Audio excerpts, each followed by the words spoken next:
اعوذ باللہ من الشیطان الرجیم بسم اللہ الرحمن الرحیم اللہم صلی علی سیدنا و مولانا محمد وعلی آل سیدنا و مولانا محمد وبارک وسلم۔ شیخ خرقانی کے نیشا پور میں میدان صاف کرنے کی حکایت۔ شیخ خرقانی نیشا پور روانہ ہوئے۔ راستے کی تکان کی وجہ سے بیمار ہو گئے۔ ایک ہفتہ تک بغیر کسی خوراک کے ایک کونے میں بھوکے پڑے رہے۔ جب ایک ہفتہ گزر گیا تو کہا کہ اے خدا، مجھ کو ایک روٹی کی ٹکیا عطا کر۔ اس کو غیب سے آواز آئی کہ تمام نیشا پور کے میدان کی خاک اسی وقت صاف کر، اور جب تو میدان کی تمام خاک صاف کر لے گا تو تجھے آدھے جو کے برابر سونا ملے گا، تو اس سے تو روٹی خرید کر کھا۔ شیخ خرقانی نے جواب دیا، اگر میرے پاس جھاڑو اور چھلنی ہوتی تو مجھ کو روٹی کمانی کیا مشکل تھی؟ چونکہ مجھ میں بالکل ہمت نہیں ہے، اس لیے بغیر کسی محنت و مشقت کے روٹی دے اور مجھے مت ستا۔ فرشتے نے کہا کہ اگر تو آرام و آسائش چاہتا ہے تو جھاڑو دے اور روٹی حاصل کر۔ وہ بڈھا چلا گیا اور بہت گریا زاری کی، یہاں تک کہ کسی شخص سے اس کو ایک جھاڑو اور چھلنی مل گئی۔ وہ خاک صاف کرتے تھے اور بھاگتے جاتے تھے۔ آخرکار اس چھلنی میں سونے کا ٹکڑا ملا۔ جب اس نے سونے کا ٹکڑا دیکھا تو بہت خوش ہوا اور نان بھائی کی دکان پر گیا اور روٹی خریدی۔ جب نان بھائی نے اس کو روٹی دی تو اس وقت اتنی تیز ہوا چلی کہ اس کی جھاڑو اور چھلنی دونوں اڑ گئیں۔ بوڑھے کے تن بدن میں آگ لگ گئی اور بھاگا اور ایک زور سے چیخ ماری۔ اس نے کہا کہ جب میرے پاس کچھ نہیں ہے تو مجھے کیوں اتنا تنگ کرتا ہے، اور جب اس وقت میرے پاس سونا نہیں ہے تو میں کس طرح توان دوں؟ آخرکار وہ دیوانوں کی طرح چلا گیا اور اس نے اپنے آپ کو ایک ویران جنگل میں ڈال دیا۔ جب وہ اس ویران جنگل میں غمگین اور افسردہ پہنچا تو اس نے وہاں ایک دوسری جھاڑو اور چھلنی دیکھی۔ بوڑھا خوش ہو گیا اور کہا کہ اے خدا، تو نے کیوں مجھے اتنی مصیبت میں ڈالا؟ تو نے میرے واسطے یہ روٹی زہر کر دی، تو اپنی روٹی واپس لے لے۔ فرشتے نے کہا کہ اے ناشکر گزار، تو خوش نہیں ہوتا کہ کوئی روٹی بغیر سالن کے نہیں ہے؟ جب تو نے خالی روٹی بغل میں رکھی تو ہم نے اس میں سالن اور بڑھا دیا۔ تو ہمارا احسان مند ہو۔ ایک دیوانہ کی خدا تعالیٰ سے جبہ مانگنے کی حکایت۔ کہتے ہیں کہ وہ دیوانہ دل چلا تھا اور ننگا پھرتا تھا اور لوگوں سے آراستہ، یعنی لوگ اس کے ارد گرد جمع ہو جاتے تھے۔ اس نے سوال کیا کہ اے خدا، مجھے ایک مضبوط جبہ دے اور مجھے دوسری خلقت کی طرح خوش و خرم کر دے۔ فرشتے نے اسے آواز دی اور کہا کہ آگاہ ہو کہ ہم نے تیرے لیے گرم سورج بنایا ہے، تو اس میں بیٹھ۔ اس نے کہا کہ اے خدا، میں کب تک یہ عذاب سہوں؟ کیا تیرا جبہ اس آفتاب سے بہتر نہ تھا؟ جواب ملا کہ 10 روز اور صبر کر، پھر ہم تجھے ایک جبہ بغیر مانگے عطا کر دیں گے۔ جب اس مصیبت زدہ شخص کو 10 روز گزر گئے تو اس کے لیے ایک جبہ لایا گیا جس میں بہت سے پیوند لگے ہوئے تھے۔ اچانک ایک شخص ہوا کی طرح آیا اور ایک جبہ اس کے سامنے رکھ دیا۔ اس پر ہزاروں پیوند لگے ہوئے تھے، کیونکہ وہ جبہ دینے والا درویش تھا۔ دیوانے نے کہا کہ اے بید کے جاننے والے، جب سے تجھے یہ معلوم ہوا ہے، کیا اسی وقت سے تو نے یہ گڈری سی ہے؟ تو نے اس پر ہزاروں پیوند لگائے ہیں، اور تو نے یہ درزی پن کس سے سیکھا؟ تیرے کپڑوں کا خزانہ جل جائے، کیونکہ ایسی گڈریوں کو جلا دینا چاہیے۔ ہماری درگاہ میں کام آسان نہیں ہے، اس لیے کہ ہماری راہ میں خاک ہونا چاہیے۔ بس جو کوئی شخص اس درگاہ میں دور سے آتا ہے، کبھی آگ سے جلتا ہے اور کبھی نور سے روشن ہوتا ہے۔ جب اتنی عمر کے بعد تو اپنے مقصد کے قریب پہنچا تو تجھے سخت حزن و ملال ہوا، اس لیے کہ تو نے اپنا مقصد نہ پایا۔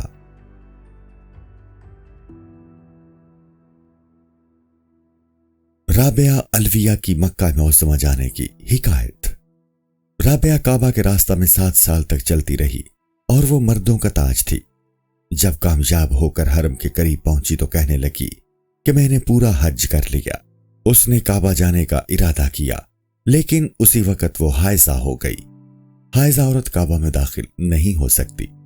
وہ راستے سے واپس ہو گئی اور کہا کہ اے عزت و دبدبہ والے خدا، میں نے 7 سال تک متواتر کعبہ کا راستہ طے کیا ہے، اور جب میں اس طرح دن کے وقت ایک بازار میں پہنچی ہوں تو نے میرے راستے میں کانٹے ڈال دیے۔ یا تو مجھے اپنے گھر میں جگہ دے، ورنہ پھر مجھے اپنے گھر واپس پہنچا دے۔ جب تک تو رابعہ کی طرح عاشق نہ ہوگا اس وقت تک تیری قدر نہیں ہوگی۔ کب تک تو اس فضول سمندر میں پھرے گا؟ قبولیت کی موج اس میں اٹھنے والی ہے۔ کبھی کعبہ کے سامنے تجھے جگہ دیتے ہیں اور کبھی بت خانہ میں تجھے جگہ دیتے ہیں، اور اگر تو اس دنیا کے بھنور سے اپنا سر باہر نکال لے تو تجھے اطمینان قلب حاصل ہو جائے گا، اور اگر تو اسی گرداب میں پھنسا رہے گا تو تیرا سر چکی کے پاٹ کی طرح بھاری ہو جائے گا، جب تک کہ تو اسی وقت جو کچھ تیرے پاس ہے نہ جلا دے گا تو تجھے ایک لمحہ کے لیے اطمینان قلب حاصل نہ ہوگا۔ اگر تیرا دل اطمینان قلب حاصل کرنا چاہتا ہے تو جو کچھ تیرے پاس ہے خدا کی راہ میں خیرات کر دے۔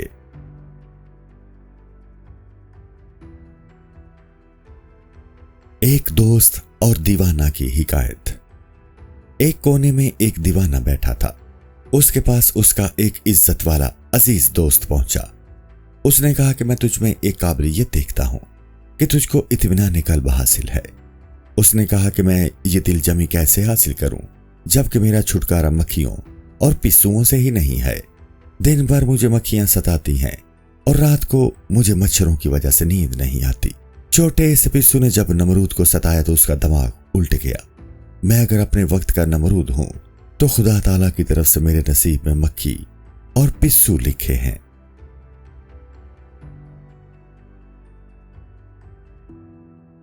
دوسرے پرندے کا سوال، گناہ گاری کی صفت میں۔ دوسرے پرندے نے اس سے کہا کہ میں بہت گناہ گار ہوں، اور وہاں دوسری دنیا میں میں اپنے گناہوں سے کس طرح چھٹکارا حاصل کروں گا؟ جب مکھی اس طرح سے آلودہ ہو تو سی مرغ تک کس طرح کوہ کاف میں پہنچ سکتی ہے؟ جب ایک شخص بہت گناہ گار ہے تو وہ کس طرح دوسرے جہان میں نجات حاصل کر سکتا ہے؟ جب ایک بے گناہ شخص نے راستے سے اپنا سر موڑ لیا تو وہ کس طرح بادشاہ کا قرب حاصل کر سکتا ہے؟ ہدہد کا اس کو جواب دینا۔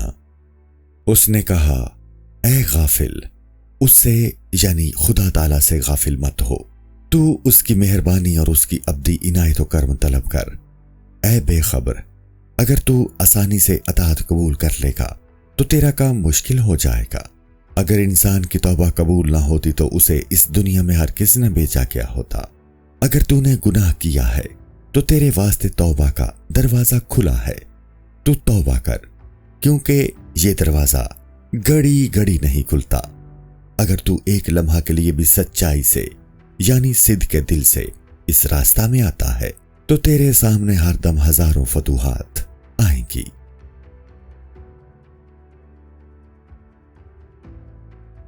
حکایت اس شخص کی کہ جس نے بہت گناہ کیے تھے۔ اس شخص نے بہت گناہ کیے تھے، اس نے شرمندہ ہو کر توبہ کی اور پھر سیدھے راستے پر آ گیا۔ پھر دوبارہ جب اس کے نفس نے ہمت پائی تو اس نے توبہ توڑ دی اور پھر شہوت کا راستہ اختیار کیا۔ ایک مدت تک سیدھے راستے سے بھٹکا رہا اور طرح طرح کے گناہوں میں مبتلا رہا۔ اس کے بعد اس کے دل میں ایک درد پیدا ہوا اور اس کا کام خجالت اور شرمندگی کی وجہ سے بہت مشکل ہو گیا۔ جب اسے سوائے بے حاصلی کی کوئی امید باقی نہ رہی تو اس نے چاہا کہ توبہ کر لے، تو اس میں توبہ کرنے کی ہمت نہ تھی۔ دن رات گیہوں کی طرح تپتا رہا اور اس کا دل آگ سے بھر گیا اور سینہ خالص خون سے۔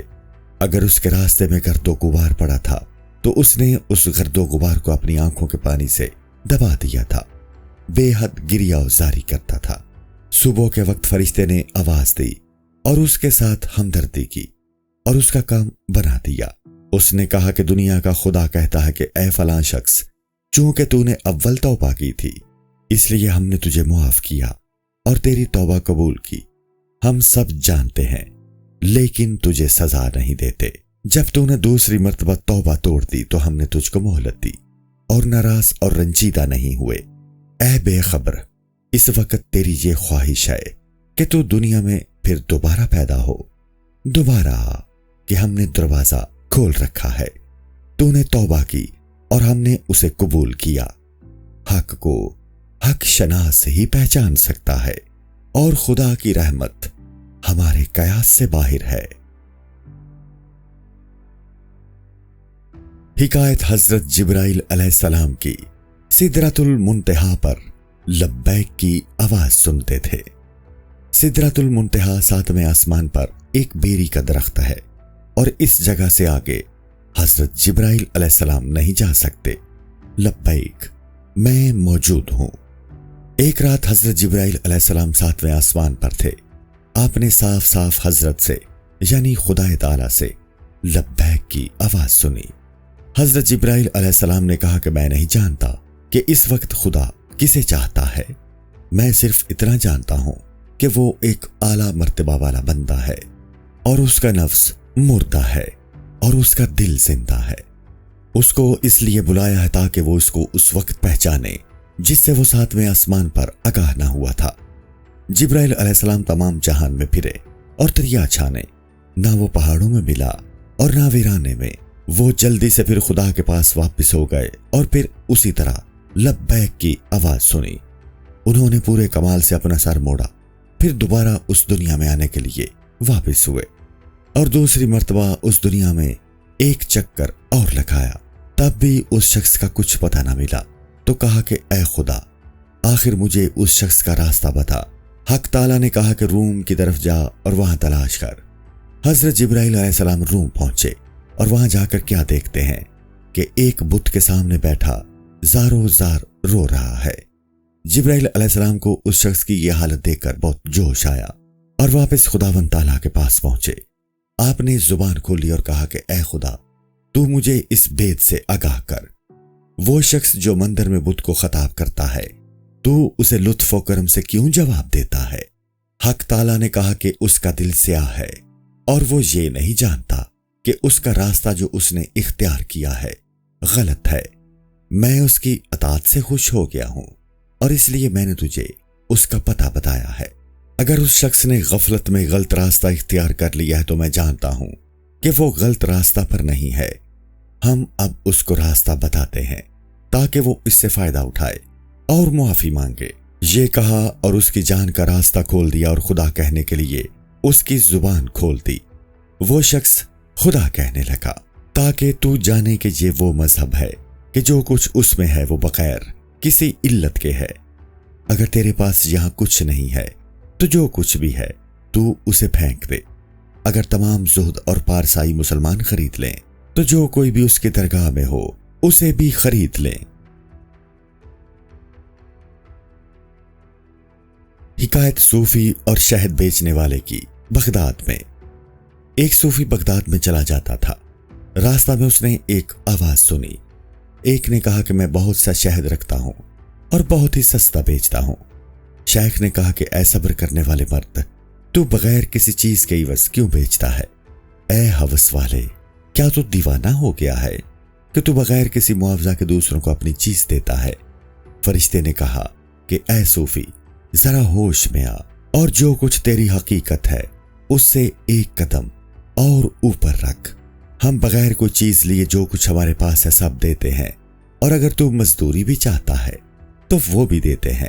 خدا تعالیٰ کی رحمت چمکتے ہوئے آفتاب کی طرح روشن ہے اور دنیا کے ذرہ ذرہ کی حقیقت اس کو معلوم ہے۔ اس کی رحمت دیکھ کہ ایک پیغمبر کے ساتھ کیا کیا اور ایک کافر کے واسطے اس پر عذاب نازل کیا۔ داستان حضرت موسیٰ اور قارون کی کہ قارون نے حضرت موسیٰ علیہ السلام کو 70 دفعہ بلایا۔ حق تعالیٰ نے کہا کہ اے موسیٰ، تجھے قارون نے رو رو کر 70 مرتبہ یاد کیا، تو نے اس کو ایک دفعہ بھی جواب نہیں دیا۔ اگر وہ مجھے ایک مرتبہ بھی اس طرح خطاب کرتا تو میں اس میں سے شرک کا خیال جڑ سے اکھاڑ دیتا اور دین کی پوشاک اس کو پہنا دیتا۔ اے موسیٰ، تو نے اس کو ہزاروں مصیبتوں اور تکلیفوں سے ہلاک کیا ہے۔ اگر تو نے اس کو پیدا کیا ہوتا تو تجھے لازم تھا کہ اس کو اس طرح عذاب میں مبتلا کرتا۔ وہ جو بے رحمت لوگوں پر رحم کرتا ہے وہی اہل نعمت کو ولی نعمت کرتا ہے۔ اس کی رحمت اور فضل کے دریاؤں کی کچھ انتہا نہیں ہے، اور ان کے سامنے ہماری ہستی بادل کے ایک قطرہ کے برابر ہے۔ جس کے اوپر خدا کی اتنی عنایات ہوں وہ بھلا کب ذرا سی آلودگی سے بدل سکتا ہے؟ وہ جو دوسروں کے عیب نکالتا ہے، اپنے آپ کو ان لوگوں کے گروہ میں منسلک کرتا ہے کہ جن پر خدا کا قہر نازل ہوا۔ مفسد اور گناہگار کے مرنے اور زاہد کی کہانی۔ جب وہ مفسد شخص مر گیا تو اس کا جنازہ راستے میں لوگ لے جا رہے تھے۔ جب اس کو زاہد نے دیکھا تو اس نے پرہیز کیا تاکہ اس پر مفسد کی نماز جنازہ واجب نہ ہو جائے۔ اسی روز رات کو زاہد نے خواب میں دیکھا کہ وہ شخص بہشت میں ہے، آفتاب کی طرح روشن ہے۔ زاہد نے اس سے پوچھا کہ اے غلام، تو اس عالی مقام پر کس طرح پہنچا؟ تو جب تک اس دنیا میں زندہ رہا گناہ کرتا رہا، اور تو سر سے لے کر پاؤں تک گناہ سے آلودہ تھا۔ اس نے جواب دیا کہ خداوند کریم نے تیری بے رحمی دیکھ کر مجھ مصیبت زدہ پر رحم کھایا۔ عشق بازی دیکھ کیا کام کرتی ہے، وہ کام بھی بناتی ہے اور رحمت کرتی ہے۔ اس کی حکمت دیکھ کہ اس نے کوے کے پر کی طرح کالی رات میں ایک لڑکے کو چراغ دے کر بھیجا ہے۔ اس کے بعد بہت تیز ہوا چلی کہ جس سے وہ چراغ گل ہو گیا، پس لڑکے کو راستہ بھول گیا۔ اے بے خبر، تجھے معلوم ہوا کہ کیوں چراغ گل کیا گیا تھا؟ پھر اس لڑکے سے باز پرس کی اور بہت شفقت اور مہربانی سے اس سے خطاب کیا۔ دنیا میں صرف نماز ہی نماز نہیں ہے، اور اس کی حکمت صرف اس سے عشق بازی نہیں ہے۔ اس کی حکمت محض اس پر ختم نہیں ہوتی، بلکہ اس طرح ہمیشہ ہوتی رہتی ہے۔ اس کی راہ میں ہزاروں حکمتیں ہیں، یہ تو صرف اس کی رحمت کے سمندر کا ایک قطرہ ہے۔ اے لڑکے، رات دن یہ ساتوں آسمان خدا ہی کے واسطے حرکت میں ہیں، فرشتوں کی عبادت اس کے ہی واسطے ہے، اور یہ جنت اور دوزخ اس کی عنایت اور قہر کا عکس ہیں۔ تمام فرشتے سجدہ کرتے ہیں اور اپنے آپ کو اس کے وجود کے لیے غرق کیے ہوئے ہیں۔ تو اپنے آپ کو حقارت کی نظر سے مت دیکھ، کیونکہ تیرے سامنے کسی کا وجود ممکن نہیں ہے۔ تیرا جسم اس کا ایک جزو ہے اور تیری جان تمام کی تمام ہے۔ تو اپنے آپ کو عاجز اور ذلیل و خوار مت کر۔ اگر تو حقیقت کو معلوم کرے گا تو کچھ نہ کچھ پتہ تجھے ضرور لگے گا، اور اگر اپنی ہستی کو پہچاننے کی کوشش کرے گا تو ضرور اس کے ایک عضو کی حقیقت تجھے معلوم ہو جائے گی۔ جب خدا کی راہ میں کوئی عدد نہیں ہے تو یہ کہنا کہ وہ ہمیشہ تک رہے گا کبھی غلط نہ ہوگا۔ جب انتہائی بلندی کا وقت آتا ہے تو تمام خلعتیں تیرے ہی واسطے ہیں، ہزاروں رحمتوں کے ابر تیرے اوپر برستے ہیں اور تیرا شوق بڑھاتے ہیں۔ جو کچھ فرشتوں نے کیا ہے انہوں نے تیرے ہی لیے کیا ہے۔ خدا تعالیٰ کی جتنی اطاعت فرشتوں نے کی ہے وہ تجھ پر ہمیشہ نثار کرے گا۔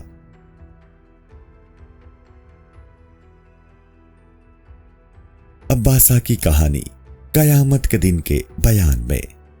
عباسہ ایک صوفی منش عورت ہے۔ عباسہ نے کہا کہ قیامت کے دن جب خلقت میں ہیبت کی وجہ سے بھاگڑ پڑی ہوئی ہوگی، گناہگاروں کے اور غافل لوگوں کے چہرے سیاہ ہو جائیں گے۔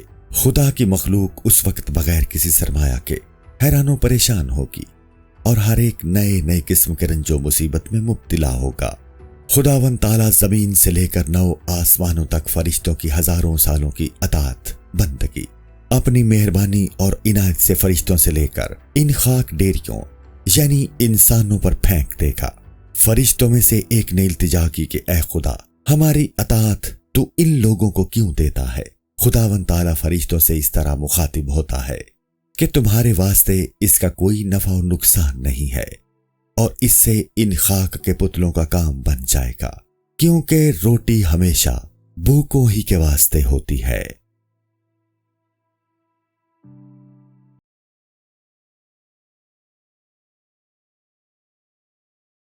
السلام علیکم۔ پوری کتاب دیکھنے کے لیے ہمارے یوٹیوب چینل صوفی سما کی پلے لسٹ میں جائیں۔ یہاں آپ کو مختلف بزرگوں کی کتابیں ملیں گی، اور جو کتاب پوری نہ ہوئی اس پر کام تیزی سے ہو رہا ہے اور ریگولر بیسس پر اپلوڈ ہوتی رہتی ہیں۔ آپ سے گزارش ہے کہ آپ ہمارے یوٹیوب چینل کو سبسکرائب کر لیں اور بیل نوٹیفیکیشن پر کلک کر لیں تاکہ ہماری آنے والی کتابیں آپ کو ملتی رہیں۔ جزاک اللہ خیر۔